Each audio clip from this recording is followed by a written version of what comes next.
Morning guys, so it's 10:54 in the morning. Ngayon pa lang ako tatakbo.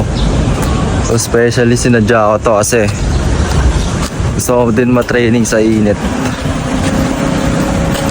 Yun lang. So target natin ngayon is 10K. Try natin kung maapektuhan tayo ng init. Tara, samahan nyo ako.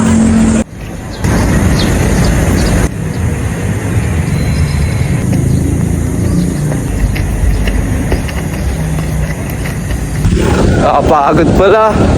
Ang init. Init. Init guys, init.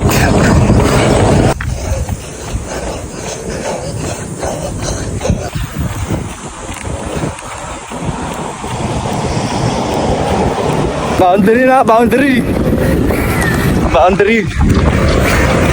Minsan talaga mapapaisip ka kung tama pa yung decision mo, no?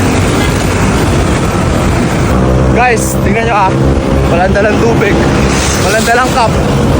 Talagang lakas lang ng loob. Guys, wag nyo ito gagayain guys. Kasi wala akong dalang tubig, walang cup, wala tayong protection sa init. So yun lang guys, wag nyo gagayain. Kung hindi kayo na-praktisado, ganun. Tingnan na ako guys. Pagod, may usok pa sa init. Hindi ka inatawa.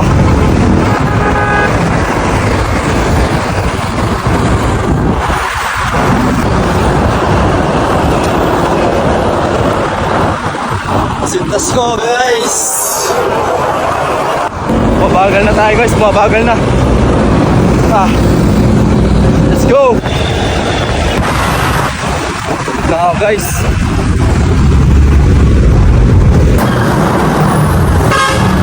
naka 7 kilometers na tayo. Ready to go. So guys, dito na yung mainit na parte.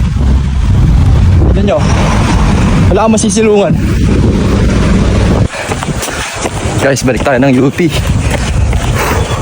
Lapit na. Print ko na kaya ito 1 kilometer.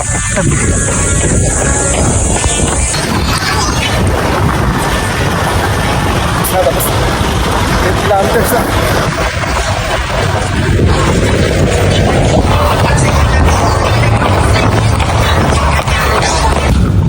So guys, napagod tayo guys. Totoo lang talaga nakapagod yung... So guys, napagod tayo guys. Totoo lang. Ang daming epekto ng init. Tas usok ng mga kotse pag tumatakbo ka guys. So based sa Strava, ano siya, second fastest 10K ko. So andito yung first 10K ko, dito yung second. Ayan. So yun lang guys, huwag nyo gagayahin pag wala kayong dalang tubig. Mamamatay kayo sa init. Yun lang guys, babush.